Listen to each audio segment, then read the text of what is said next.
Vous retrouvez maintenant La Foi prise au mot, votre émission de formation chrétienne présentée par Régis Burnet.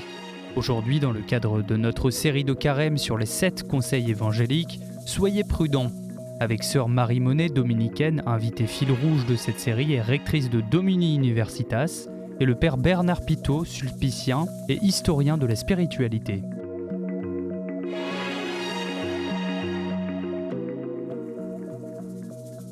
Bonjour et merci de nous retrouver pour La Foi prise au mot, votre rendez-vous de formation et de réflexion. Cette semaine, nous poursuivons notre série de carême avec les conseils que Jésus donne à ses disciples dans les évangiles, et donc les conseils qu'il nous donne aujourd'hui. Alors aujourd'hui, une drôle de recommandation que l'on trouve en Matthieu 10,16. « Voici que moi, je vous envoie comme des brebis au milieu des loups. Soyez donc rusés comme les serpents et candides comme les colombes. » Les deux mots employés dans le texte sont difficiles à traduire. On peut les rendre par rusé et candide, mais aussi par prudent et pur. Et c'est une étrange comparaison animalière. Le monde est peuplé de prédateurs et nous sommes des animaux sans défense qui devons pratiquer une qualité qui est propre au serpent. Et vous le savez, depuis la Genèse, le serpent n'est pas très bien vu. Alors, que comprendre ? Peut-être que la clé se trouve dans ce mot grec si difficile à traduire, phronesis, la prudence. Pour en parler, deux invités. Le père Bernard Pitot, bonsoir. Père Bernard Pitot, vous êtes sulpicien, je devrais dire monsieur en fait, puisque vous êtes sulpicien et on appelait les sulpiciens monsieur. Vous êtes spécialiste de Madeleine Delbrel, vous êtes même l'éditeur des œuvres complètes de Madeleine Delbrel, le co-éditeur, et vous êtes historien de la spiritualité, vous nous avez souvent éclairé de votre science. Et puis, on se retrouve avec joie, sœur Marie Monet, bonsoir. Vous nous accompagnez pendant tout ce carême, vous êtes dominicaine et vous êtes rectrice de Domini Universitas. Alors peut-être, on a commencé cette série un peu naïvement, on était peut-être candide comme les colombes. J'ai parlé un peu naïvement de conseils évangéliques, de conseils que l'on trouve dans les évangiles, de conseils que Jésus donne dans les évangiles. La série est plus large que ce qu'on appelle les conseils évangéliques. Parce que qu'est-ce qu'on appelle les conseils évangéliques ? Oui, tout à fait. Les conseils évangéliques, c'est en fait une formule un peu consacrée aujourd'hui pour parler des vœux religieux, pauvreté, chasteté et obéissance. Oui. Et c'est pas des conseils, c'est des obligations. C'est plutôt des obligations. C'est bizarre comme expression. Mais c'est justement pour montrer que dans la vie religieuse, c'est d'abord une adhésion volontaire à des conseils pour mettre sa vie en accord avec l'Évangile, avant même d'être des obligations. Mais c'est vrai que ça se transforme en obligation pour ceux qui font profession de ces vœux. Et ici, dans notre série, c'est quelque chose de plus large, une perspective qui s'adresse à tous les chrétiens, qu'ils soient religieux ou laïcs, prêtres ou laïcs. C'est finalement, parfois, on cherche un peu loin des points d'appui pour vivre sa foi chrétienne. Et dans cette série, on a l'idée qu'il suffit parfois d'ouvrir la Bible et de se mettre à l'écoute des textes et de puiser dans les conseils que Jésus a donnés lui-même. Voilà, donc on est bien au-delà de ces trois simples vœux, enfin simples, c'est peut-être même assez compliqué. Vous vouliez dire quelque chose ? Madeleine Delbrel parle de ceux de la maison et ceux de la route, quand elle détermine les différentes vocations. Alors ceux de la maison, c'est ceux auquel Jésus dit « Retourne dans ta maison et raconte au tien tout ce que le Seigneur a fait pour toi ». Et puis ceux de la route, c'est ceux qui suivent Jésus et qui vivent chez ses disciples, qui suivent Jésus et qui font exactement comme lui. C'est-à-dire qu'ils sont pauvres, ils n'ont pas de foyer et ils essaient de vivre selon la volonté du Père, comme le Christ. Alors ça, c'est les conseils évangéliques, en effet. Mais évidemment, dans les évangiles, il y a plein d'autres conseils qui sont d'ailleurs aussi évangéliques. Oui, et c'est ça. Non, mais absolument. Mais absolument. C'est, comme disait la sœur, c'est une expression consacrée, quoi. Alors, ce texte est, comme je l'ai dit au début, un peu bizarre. Hein. Voici que moi, je vous envoie comme des brebis au milieu des loups. Soyez donc rusés comme les serpents et candides comme les colombes. Ça, c'est le verset 16 du chapitre 10 de l'évangile de Matthieu. Et puis après, ça continue et on nous parle de « Prenez garde aux hommes, ils vous livreront aux tribunaux. » Et puis après, le frère livrera son frère à la mort, le père son enfant. Vous serez haïs à cause de mon nom. Est-ce qu'il faut lire ce conseil uniquement à partir de ce qui est sa situation, qui semble être un conseil de résistance à la persécution, en fait? Là, évidemment, on voit bien que ce texte évangélique est un texte qui est écrit en contexte de persécution. Hein. C'est sûr. Alors, après, comment le comprendre, hein? Le serpent, évidemment, évoque le serpent de la Genèse, donc quelqu'un qui est pernicieux, plutôt rusé, bien sûr, mais rusé au mauvais sens du terme, quoi, hein, qui introduit le mal. En fait, le mot qui est employé, je crois, n'a pas forcément ce sens de pernicieux. Moi, je vois plutôt cette image comme ne provoquez pas, ne faites pas le matamor, mais soyez prudents et soyez candides, c'est-à-dire dites la vérité, soyez prêts à répondre du coup de votre foi. Hein. Je le vois plus comme ça. Est-ce qu'il y a encore des contextes de persécution? Est-ce qu'on peut le prendre dans ce sens-là? Alors le mot est très fort, mais moi par exemple je reçois beaucoup de témoignages de jeunes chrétiens qui me disent combien il est difficile de se dire chrétien dans un contexte professionnel. Et on constate quand même une forme parfois de mépris à l'égard de ceux qui encore confessent la foi chrétienne ou disent aller à la messe, ou des choses extrêmement simples de la pratique religieuse, comme si c'était un anachronisme. C'est ce type de persécution, je pense, auquel on est confronté aujourd'hui le plus. Est-ce que, du coup, comment est-ce qu'on actualise? Parce que c'est important ce que vous dites, ne faites pas le matamor. C'est-à-dire, est-ce qu'il ne faut pas faire le matamor? Là, on parle dans un contexte très européen. On a aussi des téléspectateurs qui sont dans des contextes sans doute beaucoup plus complexes. Hein, je pense très tendus, très tendus. Enfin, je veux dire, la rive sud de la Méditerranée, c'est quand même assez tendu. Comment est-ce qu'il faut, voilà, comment ne pas faire le matamor? Moi, j'aime bien ce que dit dans son petit livre là, sur la mission le cardinal Aveline. Hein. Quand il parle de la mission, il dit il y a urgence de la mission, donc il faut parler, il faut dire, il faut témoigner. Il faut témoigner en actes et en paroles. Mais en même temps, il dit il faut respecter la patience de la fraternité.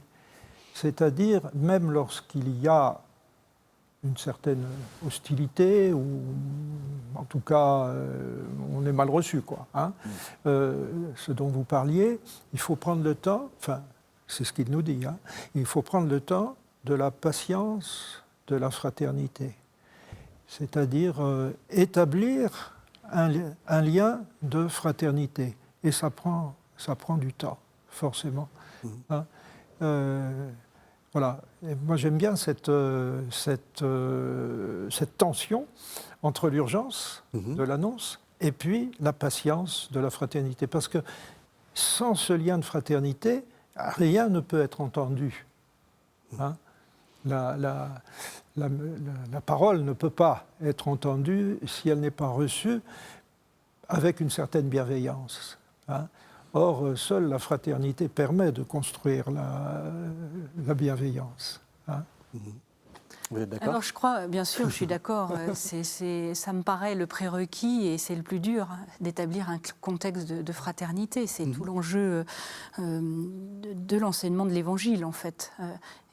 Alors, je pense aussi que l'erreur serait de penser que l'opposition est uniquement entre les chrétiens et les autres. Oui, c'est ça, c'est la question. Est-ce que le monde est hostile ? Nous et le monde, on n'est pas Ouais. du monde, on est dans le monde mais sans être du monde, alors on peut épiloguer sur ce genre de phrase. Je crois que l'histoire récente même a montré qu'il y a des loups à l'intérieur même de nos structures, même dans les couvents.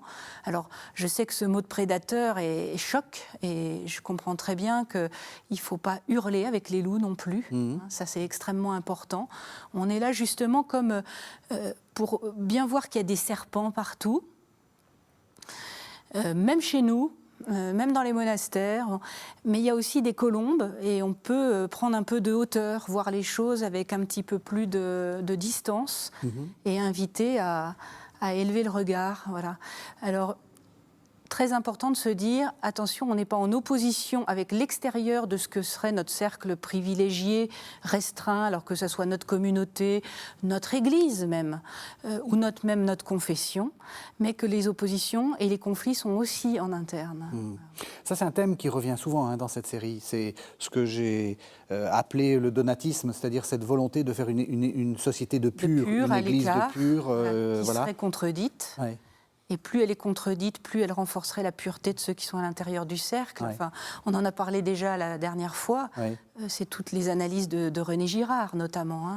Ouais. Comment on fait l'unité en trouvant à l'extérieur le principe de l'unité. Ouais. Comme si la violence extérieure pouvait faire l'unité à l'intérieur. Est-ce que je dis, parce que j'ai dit que vous étiez historien de la spiritualité, est-ce que je fais une grosse bêtise en disant que on l'a un peu construit comme ça, la spiritualité chrétienne, avec cette idée de la fuite du monde? Ou est-ce que justement, on l'a mal compris? Vous écoutez actuellement La Foi prise au mot, votre émission de formation chrétienne présentée par Régis Burnet. Aujourd'hui, dans le cadre de notre série de carême sur les 7 conseils évangéliques, soyez prudents. Avec sœur Marie Monet, dominicaine, invitée fil rouge de cette série et rectrice de Domini Universitas, et le père Bernard Pitot, sulpicien et historien de la spiritualité. Ça dépend des époques. Ça dépend des époques. Mais ce que vous dites aussi sur le fait que le monde, au sens de Saint Jean, c'est-à-dire le monde pécheur, Oui. Il est aussi à l'intérieur de l'Église. Ouais. C'est nous. Mais nous aussi, nous sommes habités par l'amour du Seigneur, mais aussi par des résistances et des fautes. Alors, ça dépend beaucoup des périodes. Au XVIIe siècle, par exemple, on voit bien que les maîtres spirituels de cette époque cherchent à retirer au maximum le chrétien du monde, mais parce que ce monde est un monde, en fait, qui les fait vivre dans l'apparence, dans la richesse, dans une forme de mondanité, justement, une mondanité qui est contraire à l'Évangile. Donc, ils ont tendance à la fuite du monde, mais en même temps, c'est parce qu'ils invitent les chrétiens et les prêtres, évidemment, à la sainteté. Ils les invitent à pratiquer les béatitudes, ce qui n'est pas le genre de cette société, de la société de l'époque. Mais est-ce que vous direz qu'à notre époque, ça serait un conseil qu'il faudrait donner? Est-ce qu'il faut faire ça? Est-ce que c'est ajusté? Mais le premier fruit du Concile, et ce que ne cessent de nous répéter les différents papes depuis ce temps-là, c'est que le disciple doit lui-même se convertir d'abord. C'est-à-dire que l'Église doit toujours être en état de conversion et de pratique des béatitudes, si elle veut authentiquement annoncer, si elle veut vraiment annoncer l'Évangile. Si elle annonce l'Évangile à partir d'une attitude qui n'est pas l'attitude évangélique, évidemment, ça ne va pas passer. Et c'est là qu'aujourd'hui, nous sommes interrogés quand même fortement. Ouais. Vous êtes d'accord? Vous êtes interrogé? Oui, tout à fait. Et donc, du coup, Qu'est-ce que vous aussi vous conseillez? Est-ce que vous dites il faut... Parce que c'est vrai que c'est tentant de se dire... je veux dire, le monde est tellement différent de ce qu'on en dit dans l'Église. Enfin, je veux dire, on a l'impression qu'il y a beaucoup d'orgueil, beaucoup enfin, je veux dire, comme vous dites, de mondanité, y compris sur les réseaux, etc. Donc les gens, ils ont cette tentation-là de se dire, la première étape, c'est de faire cette société où on pratique ensemble nos vertus, et ensuite d'être envoyés comme des brebis au milieu des loups, c'est-à-dire de sortir de l'Église, mais seulement très, très, très, très prudemment. Vous voyez le... Oui, je vois très bien. Moi, je pense que l'histoire, encore une fois récente, nous montre qu'on n'est pas exempt de toutes les difficultés qui secouent ce qu'on appelle le monde, la société contemporaine, et qu'on a les mêmes difficultés en interne qu'en externe. Le goût pour les mondanités, le goût pour l'argent, pour le pouvoir, pour Internet. Pour Internet au mauvais sens du terme, parce qu'on peut aussi utiliser Internet très intelligemment. Par exemple, avec Domuni.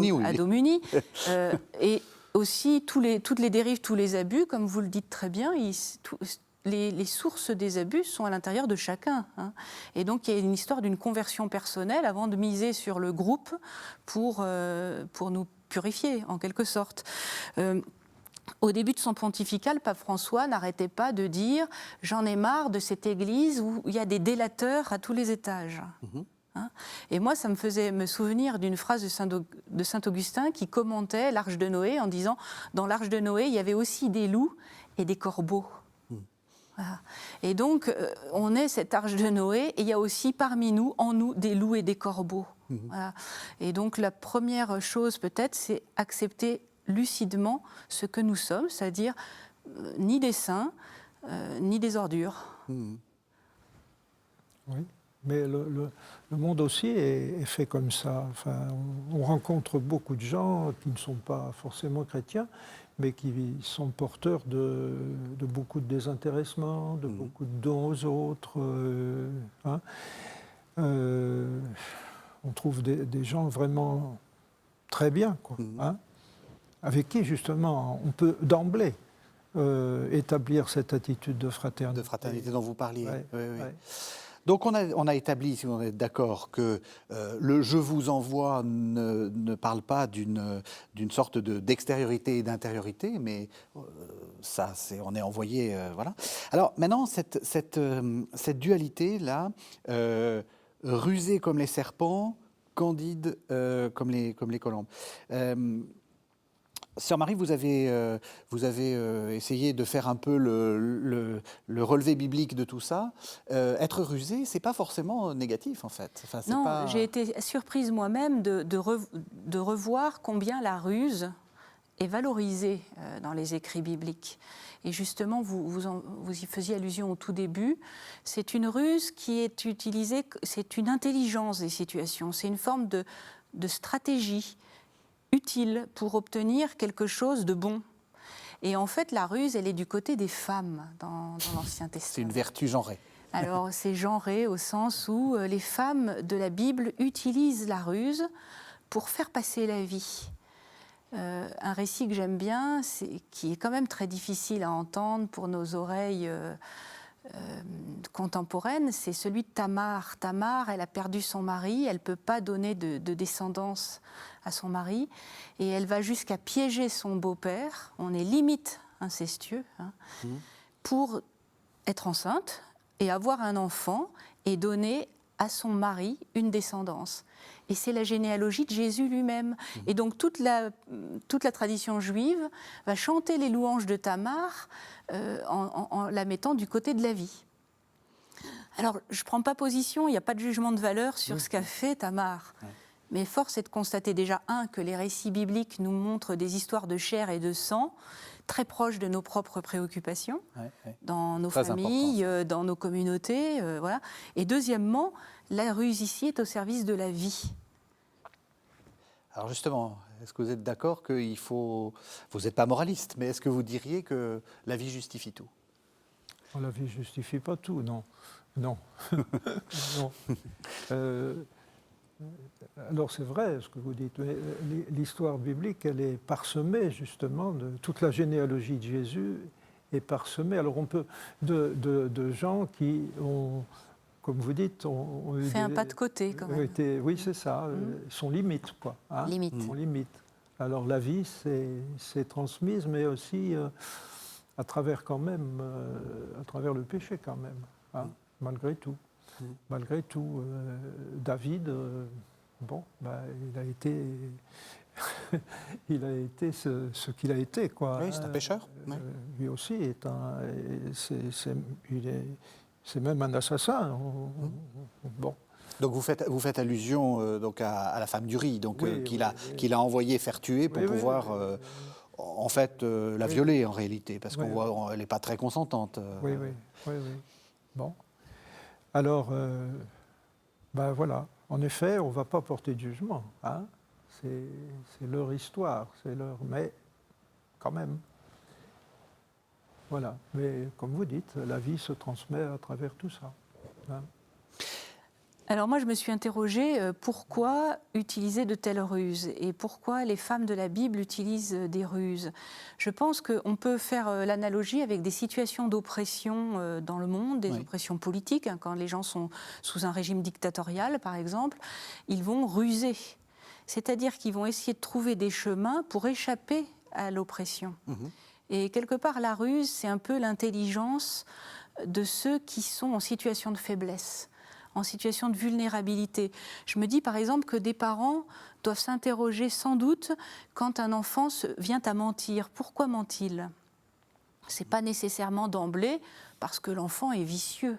Ça ce peut être pervers aussi, polymorphe. Voilà, ce pervers polymorphe dont parlait Freud. Mais n'empêche que si un enfant ment, c'est aussi parfois qu'il n'a pas la possibilité, dans sa situation qui est de fait la situation d'un mineur, hein, juridiquement et socialement, de s'exprimer autrement, par exemple. Et donc, j'aime bien l'écrivain Octavio Paz, c'est un Mexicain, qui montre comment les sociétés avec des groupes minoritaires, presque majoritaires, hein, c'est presque un paradoxe que je dis, mais quand les minorités sont très importantes, donc par exemple dans une situation de colonisation, eh bien, les gens vont mentir, va se développer une culture du mensonge.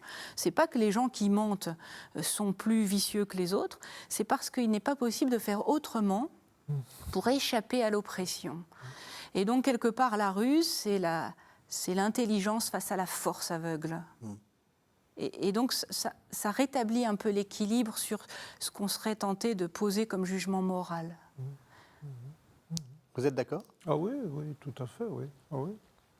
Ça veut dire que donc, parce que ce qu'il y a derrière, c'est aussi une sorte de hiérarchie des valeurs, c'est-à-dire oui. Mais ça rejoint ce que je disais tout. Faites pas les matamores, quoi. Ouais. Hein. C'est important. C'était très important votre remarque du début. Vous pouvez faire profil bas d'une certaine manière. Hein. Oui. Observer, analyser. Mais si vous êtes devant alors là, soyez candide. Mais candide au sens, répondez de votre foi. Hein. Alors justement, c'est ça le deuxième pôle de l'opposition, rusé comme les serpents ou prudent comme les serpents, et candide ou naïf, parce que c'est le même mot. Comment est-ce que vous le comprenez ? Vous, c'est dire la vérité de l'Évangile, c'est ça ? Ou c'est parler sans dissimulation cette fois-ci ? Sans dissimulation, oui, c'est ça. Soyez clair, hein. Ouais. Soyez clair. Alors Candide, évidemment, Candide aujourd'hui a un sens sans doute un peu péjoratif. Ouais. Hein. Quand on dit de quelqu'un qu'il est candide, c'est qu'il ne connaît pas grand-chose à la vie. Ça dit peut-être beaucoup de choses sur la société d'ailleurs. Hein. Mais ça peut être aussi tout simplement vrai, pur. Voilà, n'ayez pas de... ne biaisez pas non plus avec ce qui est vrai et avec ce que vous croyez. Hein. Vous êtes d'accord ? Oui, je suis tout à fait d'accord. Je pense même que ça se cultive, la naïveté, la candeur dont on parle. C'est ça le sens pour moi du conseil dans l'Évangile. C'est une seconde naïveté. On sait bien tout le mal qui nous entoure, qui même parfois est en nous, mais on va cultiver cette seconde naïveté pour arriver à cette simplicité de l'affirmation de sa foi et de toutes les valeurs qui en découlent. Et finalement, cette simplicité-là, elle est beaucoup plus difficile, elle est beaucoup plus complexe que ce qu'on imagine. Elle est le fruit de tout un cheminement. Et je pense qu'aujourd'hui, on en a besoin et que cette candeur-là, elle désarme. Elle est désarmante. C'est-à-dire que arriver face à quelqu'un qui affirme, par exemple, sa foi de manière simple, sans détour, ça amène à l'autre à s'interroger aussi. Voilà. Et c'est bien évidemment sans être dans une attitude provocatrice, matamore, voilà. Mais c'est être là, vrai. C'est un peu ce qu'on disait au début. Tu crois quand même pas ça? C'est pas possible. Pas si, je crois. Alors c'est ça qui est désarmant, justement. Oui. Mais ne pas avoir peur aussi d'être pris pour un candide au sens péjoratif du terme, mais du coup, cette candeur au deuxième degré, interroge. Là, tout à fait. Ouais. En vous entendant, c'est un peu orienté ma question, mais justement, vous êtes vraiment un grand spécialiste de Madeleine Delbrel.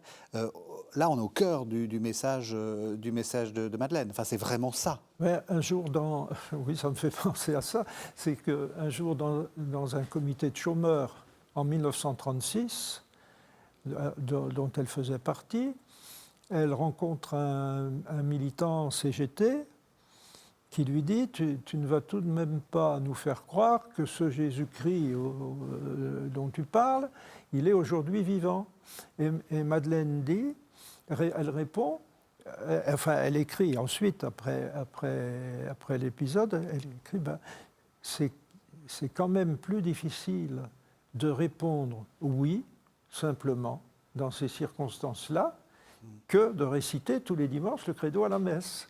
Oui, c'est très vrai. Oui, voilà, si, j'y crois. L'autre, tu ne vas quand même pas me faire croire. Si, j'y crois. Oui. Et c'est vrai que vous avez raison, c'est plus difficile que de le... C'est elle qui le dit, elle dit c'est plus difficile de répondre oui, hein, parce qu'on peut se lancer dans une multitude d'explications, n'est-ce pas, mais non, voilà, ce qui veut dire qu'elle a répondu, si, j'y crois. Avec candeur. Avec candeur. Ouais. Donc on arrive bien à ce... Alors, donc, je continue. Donc on a établi que le monde, il est hostile, mais qu'il est hostile partout, mais qu'il n'est pas que hostile. On a aussi montré quelle est cette distinction entre le côté très un peu rusé qu'il faut maintenir, mais aussi la candeur. J'ai envie de vous poser la question justement de cette prudence. Comment ça se cultive? Est-ce que il y a des exercices, il y a cet entre-deux. Comment est-ce qu'on fait? Moi, j'ai employé le mot tout à l'heure, intelligence. Oui. Pour prudence, je pense qu'on peut remplacer le mot prudence par intelligence. Soyons intelligents. Oui. Ne prenons pas les choses sans discernement. Je pense que et on va y arriver. Le Père va y revenir plus encore que moi. Observons, analysons, essayons aussi de voir les choses pas simplement à partir de sa petite personne, dans son petit contexte, mais ouvrons large et grand les perspectives. C'est quoi les causes économiques de telle situation? Quelles sont l'organisation sociale? Dans quel monde sommes-nous? Qu'enseigne l'histoire sur tel sujet? Les situations, elles se répète pas, mais il y a des analogies, on peut aller chercher dans l'histoire peut-être quelques réponses. L'avenir est-il si imprévisible que ça? Bien sûr, il y a beaucoup d'imprévus, mais il y a aussi des choses qui peuvent être un peu anticipées. voilà, donc être prudent, ça veut dire soyez pas le nez contre le guidon, mais ouvrez l'œil de l'intelligence. Et moi, je suis convaincue que tout le monde est intelligent à sa manière. Tout le monde est intelligent. Et je trouve que l'exemple que vous donniez de l'enfant qui ment, c'est très énervant, l'enfant qui ment, parce qu'en plus, il ment mal, et donc on s'en rend compte très vite. Et la tentation, c'est de dire c'est mal. De corriger. C'est corriger. Et donc, c'est avoir cette perspective. Voilà. Qu'est-ce qui fait que dans tel contexte, telle personne n'est pas à l'aise. Voilà, il y a une prise un peu de hauteur, comme je disais tout à l'heure, l'image de la colombe. Donc justement, cette vraie candeur, mais surtout exerçons l'intelligence, exerçons l'esprit critique, pas de critique systématique, mais critique. Voilà. Faites des études aussi. Formez-vous. Oui, c'est ça, oui. Oui, la prudence chez les théologiens, chez quelqu'un comme saint Thomas, par exemple. Alors, je vais pas... Ça, je vous laisse le soin d'en parler, mais... On vous laisse saint Thomas. Toutes les émissions, l'invité que nous recevons parle de saint Thomas. Parce qu'il se croit obligé. Et on parle très bien. C'est vrai qu'on a eu une émission... C'est lié au discernement, c'est sûr. La prudence... Hein, je crois que on dit aussi parfois que la prudence est liée à la providence, que c'est la même racine des deux mots. Hein. Alors, providence, bon, la providence appartient à Dieu, hein, mais c'est aussi prévoir. Ou voir, quand il s'agit de Dieu, voir pour aussi. Hein, donc, la prudence, c'est ce qui permet de prendre du recul, au fond. Quoi, hein. Dans le livre des Proverbes, je crois, il y a cette expression il faut mesurer votre prudence. Or, en fait, je crois que réellement, ça veut dire il faut que la prudence soit la mesure de tous vos actes. Oui. Hein? C'est pour ça d'ailleurs que dans la foi chrétienne, c'est une vertu qu'on appelle cardinale, au sens du cardo, de la charnière, parce que c'est une vertu qui va ouvrir les portes, quoi. La charnière va jouer. Hein? Et donc, à partir de là, on peut ouvrir la porte. Hein? Mais si on n'a pas pris le temps de réfléchir, de discerner, d'écouter, de prendre la mesure de la situation, évidemment, on va se précipiter. La prudence nous invite à ne pas nous précipiter. Moi, je trouve que dans l'Évangile, il y a un texte qui est, pour moi, très parlant à ce sujet. C'est quand Jésus est averti par un messager de la maladie de Lazare. Et alors, on est très étonné, n'est-ce pas, parce qu'il n'y va pas tout de suite. Il n'y va pas tout de suite. Il traîne. Ben oui, mais c'est que le problème pour Jésus, c'est que s'il part, il sait très bien que s'il part vers Jérusalem, vers Béthanie, tout près de Jérusalem, là, il prend un risque. Et d'ailleurs, de fait, il le prendra puisque c'est la résurrection de Lazare qui va être le déclic pour le déclenchement de sa mort. Hein. Et donc, il prend le temps aussi,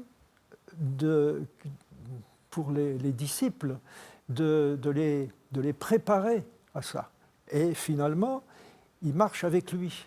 Hein? Après, bon, ils seront moins brillants quand on arrivera vers le terme, mais là, il marche avec lui. Allons et mourons avec lui, dit Thomas, n'est-ce pas? Allons et mourons avec lui. Et il entraîne ses disciples en prenant le temps, en prenant du recul. Mais c'est ce qui nous fait dire aussi que la prudence, c'est pas la peur. C'est ça. Hein? C'est pas la peur. C'est pas un pas en avant, un pas en arrière. Hein? La prudence, elle est faite aussi pour prendre une décision, poser un acte et avancer. Et c'est bien ce que fait Jésus en prenant le temps. Alors Lazare est mort, et il va le ressusciter, mais il est parti à Jérusalem, en fait. Hein. Et c'est ce qui va déclencher sa mort. Mais il a pris le temps de peser le poids de la situation, quoi. Hein.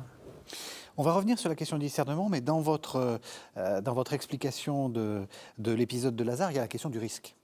Est-ce que le risque, c'est important ? Est-ce qu'il faut prendre des risques ? Dans la vie spirituelle comme dans la vie ecclésiale dans toute vie, dans tout mouvement, il y a un risque, c'est évident. Et alors, faut-il les choisir pour eux-mêmes? Non, peut-être pas. Mais il faut accepter d'être déstabilisé, c'est ça le risque. Hein, c'est accepter d'être déstabilisé et que le mouvement ne nous conduise pas exactement là où on voulait aller. Et donc, il y a une part d'imprévisible. Quand on fait quelque chose, on ne maîtrise pas tout. Je pense que c'est ça la prise de risque. Alors les grandes choses se font avec beaucoup de risques, ça c'est une évidence. Tous les entrepreneurs le savent. La plus grande des difficultés quand on entreprend quelque chose, c'est les risques. Plus on fait de grandes choses, plus les risques augmentent. Voilà. Et donc dans l'Église, il faut prendre des risques ? Il me semble que c'est ça ou mourir à certains moments. Et est-ce qu'on a pris assez de risques ? Alors, je pense qu'il n'y a pas d'une seule réponse qui serait homogène et qui couvrirait l'Église, c'est vous, c'est moi, c'est des tas de communautés. Moi, je suis témoin de tas de gens qui prennent des risques au quotidien au nom de leur foi, au nom de l'Évangile, et je pense que ce sont eux les véritables moteurs de l'avancée de l'Église. Vous êtes disciple, ami de Madeleine Delbrel. Moi, j'ai énormément d'admiration pour Madeleine Delbrel comme jeune femme, parce que je pense qu'elle a pris d'énormes risques en son temps. Déjà, le risque de ne pas être reconnue, et ça, c'est un énorme risque, d'être un peu en marge, dans une catégorie qui n'existait pas vraiment à son époque, et peut-être pas encore beaucoup maintenant. Ces hommes, ces femmes un peu effacés des catégories normales, ordinaires. Ça, c'est une prise de risque énorme, mais qui, pour moi, c'est la signature de l'Évangile. Vous écoutez actuellement La Foi prise au mot, votre émission de formation chrétienne présentée par Régis Burnet. Aujourd'hui, dans le cadre de notre série de carême sur les 7 conseils évangéliques, soyez prudents. Avec sœur Marie Monet, dominicaine, invitée fil rouge de cette série et rectrice de Domini Universitas, et le père Bernard Pitot, sulpicien et historien de la spiritualité.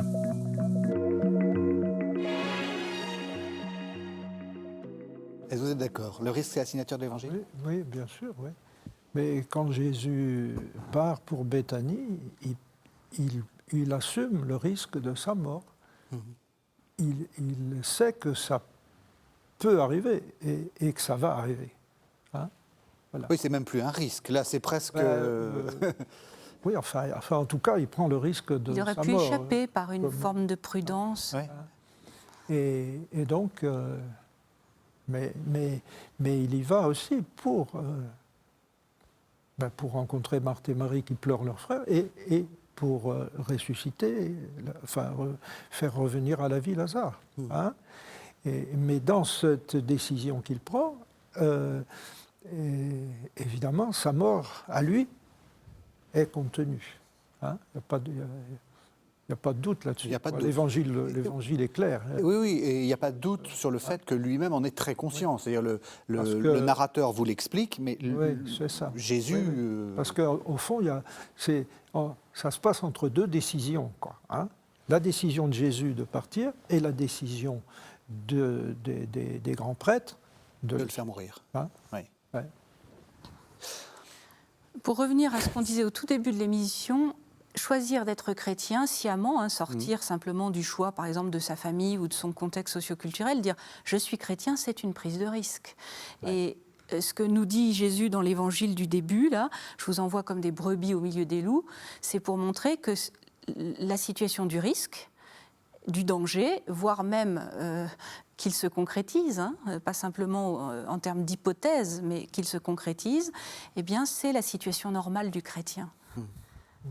Et c'est presque libérateur ce texte, parce que si ça nous arrive, c'est pas qu'on a mal fait les choses. Il faut pas se culpabiliser de se dire c'est que j'ai peut-être mal conduit mon discours ou mes actions, je me suis pas fait comprendre suffisamment. Non, ça veut dire que la situation normale, c'est qu'il y aura ce risque, cette contradiction, et qu'on sera jamais plus grand que le maître. Oui, je pense le chemin de Jésus, c'est celui de la passion, de la croix. Il y a beaucoup de nos téléspectateurs, y compris, je l'ai dit, du sud de la Méditerranée, pour lequel ce risque est... Il est quotidien. Il est quotidien et il est assumé. Voilà. C'est la vie évangélique elle-même, au fond, qui est prise de risque. Parce qu'il faut toujours lâcher, si on mène la vie évangélique, il faut lâcher quelque chose pour aller ailleurs. Il faut partir d'une certaine manière. Il faut partir de chez soi pour aller vers l'autre. Et on ne va vers l'autre qu'avec une certaine forme de pauvreté, qu'avec de chasteté, etc. Oui. Justement, est-ce que... Parce que, Père Bernard Pitot, vous avez conseillé beaucoup de gens, vous avez fait beaucoup de discernements dans des séminaires, vous avez même été supérieur de votre communauté, enfin, ou de votre ordre. Donc, vous êtes un professionnel du discernement. Oui, ça, vous savez, le professionnalisme dans ce domaine, je m'en méfie beaucoup. Oui. Et je le rappelais, vous êtes... hors dehors de l'émission, on avait fait une émission il y a assez longtemps, je ne crois même pas qu'elle soit encore sur le réseau, parce que c'était avec des contraintes techniques différentes. Et vous le disiez déjà, que là, pour le coup, l'emprise dans la vie spirituelle, c'est quelque chose d'important. Comment est-ce qu'on fait, justement, pour être à la fois rusé et candide ? Quand on est...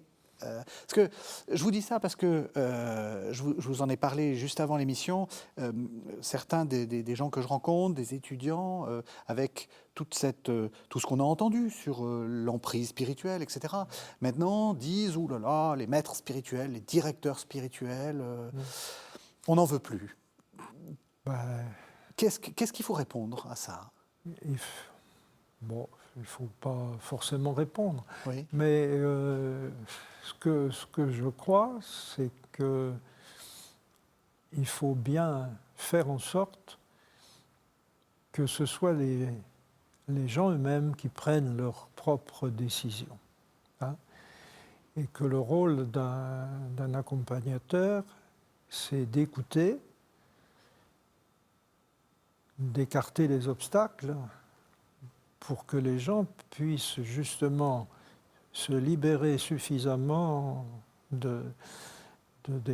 soit des contraintes qu'ils ont, soit des résistances intérieures qu'ils ont pour pouvoir prendre leur décision, qui sera ce qu'elle sera. Mais l'accompagnateur ne doit surtout pas peser sur une décision parce que c'est celle qui lui plairait le mieux. Chacun, et donc là, c'est pour ça que c'est très difficile et qu'on n'est jamais, moi, je dis souvent, celui qui croit qu'il est un bon accompagnateur spirituel ne l'est déjà plus, si tant est qu'il ne l'ait jamais été. Parce que... Ça fait du bien d'entendre ça. Parce qu'il faut toujours faire attention à ça en soi-même. Et avoir les moyens aussi de vérifier que, tout simplement, que l'on écoute quelqu'un, ce qui n'empêche pas d'intervenir. Ça, c'est bon. Mais ne pas peser sur une décision. Beaucoup de gens me demandent qu'est-ce que je dois faire. Je ne sais pas, mais regardons un petit peu vers quoi actuellement vous sentez que l'Esprit Saint vous conduit. Si c'est ça, on va vérifier que c'est vraiment ça, puis si c'est ça, allez-y. Avec les risques que ça comporte. Avec les risques que ça comporte. Puis après, on vérifie. On vérifie. évidemment, l'accompagnateur, il peut mettre aussi des garde-fous. Ce n'est pas n'importe quelle décision qui sera bonne. Il faut qu'il soit prudent aussi, quoi. Hein, oui, c'est ça. Qu'il fasse attention à ce que, surtout si c'est un jeune qui peut être pris dans un excès de bonne volonté. Bon. Donc il faut doucement, attention, prenons le temps, réfléchissons. Bon, voilà. Mais surtout qu'on écoute suffisamment pour que la personne soit vraiment elle-même devant Dieu. Hein. Qu'est-ce que vous en dites ? Moi, je pense qu'on est souvent tenté de démissionner de sa propre intelligence et de s'en remettre à un autre pour prendre les décisions à sa place. Parce qu'il y a un certain confort, parce que si la situation tourne mal, de se dire c'est pas moi, c'est quelqu'un d'autre. C'est mon supérieur. Mon supérieur, mon prieur, mon accompagnateur qui m'avait dit de faire ça. Et moi, je le rencontre assez souvent dans la vie quotidienne. Et je pense que cette démission de l'intelligence, on creuse sa propre tombe. Donc, si on le dit positivement, chacun doit prendre ses responsabilités, chacun doit éclairer sa conscience, prendre des conseils, s'appuyer sur l'expérience des autres peut-être, mais voilà, au final, exercer son intelligence pour prendre ses décisions et assumer ses risques. Oui, mais je suis d'accord, parce qu'il y a... Mais justement, est-ce qu'il faut se méfier ? Est-ce qu'il faut être plus, colombe que serpent ? Moi, je pense que si Jésus a utilisé les deux images, c'est qu'on est toujours traversé par des tensions un peu contradictoires. Il n'y aura pas une réponse confortable, Régis. Oui, non, mais c'est... Donc, je pense qu'aujourd'hui, en 2024, il faut se méfier de ce qu'on appelle l'accompagnement spirituel. Pourquoi ? Parce que ces toutes dernières années, ces tout derniers mois, ces toutes dernières semaines, on a vu que c'était des lieux très, très importants d'abus. Ça ne veut pas dire qu'il faut, d'un coup de baguette magique, tout envoyer promener, et puis exalter un autre type de chemin qui serait tout aussi dangereuse. La prudence dont on parle depuis le début de l'émission, c'est justement essayer de trouver des chemins un peu modérés, justes au sens où on peut prendre des conseils et il y a des gens très qualifiés pour accompagner les autres, mais ça veut dire aussi qu'il faut vérifier à qui on se confie. Quand vous allez chez le médecin, vous vérifiez quand même souvent avant que c'est un bon médecin. Pourquoi est-ce qu'on ne ferait pas ce même type de discernement avant d'aller consulter un accompagnateur spirituel ? Ça veut dire que, très concrètement, un médecin, vous allez comme vérifier qu'il est vraiment diplômé. Alors, vous n'allez peut-être pas tout de suite aller voir la faculté de médecine dont il déclare être issu pour vérifier le diplôme, mais enfin, on a des réflexes évidents, hein, c'est du bon sens. Pour un accompagnateur spirituel, vérifier s'il a étudié, s'il sait de quoi il parle, s'il est en réseau avec d'autres, et est-ce que le réseau le crédibilise, ou est-ce qu'il exerce de manière assez isolée. Gardez toujours en éveil ce qu'il dit. Parfois, on peut être alerté, mal à l'aise, assez vite. Bon, bien, de la même manière que vous changeriez de médecin ou d'avocat si ça n'allait pas, il ne faut pas hésiter à changer d'accompagnateur spirituel. Vous voyez, ça me paraît du bon sens, mais ce bon sens-là, on l'avait un petit peu oublié. Pour exalter la figure du directeur spirituel ou de l'accompagnateur spirituel, comme si c'était presque un fruit de la vie spirituelle, de s'abandonner dans les mains d'un autre. Et quand je dis ça, je sais ce que je dis aujourd'hui. Malheureusement, ça sonne très, très mal. Et comme si c'était là un gage de sa propre sainteté à soi. On s'était dépossédé de soi-même et un autre nous conduisait. Et alors, j'ai le souvenir dans certaines formations qu'on pouvait nous dire, c'est la phrase dans l'Évangile, un autre te ceindra et te mènera là où tu ne voulais pas aller. Et ça, c'était le sommet de la vie spirituelle sexuelle et de la dépossession. Bon, Mais ben c'est l'Esprit Saint. voilà. Saint qu'on parle. On parle de l'Esprit Saint, on ne parle pas ni de son supérieur, ni de oui. l'accompagnateur spirituel. Oui. Donc, soyons quand même intelligents sur ces situations-là et ne soyons pas les propres artisans de nos difficultés. Est-ce que vous êtes d'accord? Ah ben oui, tout à fait, oui. Oui, bien sûr, oui. Est-ce qu'on peut s'en passer justement de quelqu'un qui nous aide à être à la fois prudent comme le serpent et candide comme la colombe? Beaucoup de gens s'en passent et mènent leur vie chrétienne de manière simple, sans avoir besoin d'un accompagnement régulier. Mhm. À certains moments de leur vie, ils peuvent éprouver le besoin de parler davantage. Hein. Et puis il y en a d'autres qui, oui, à certains moments, on peut être amené à avoir en particulier au moment des choix, quoi. Hein.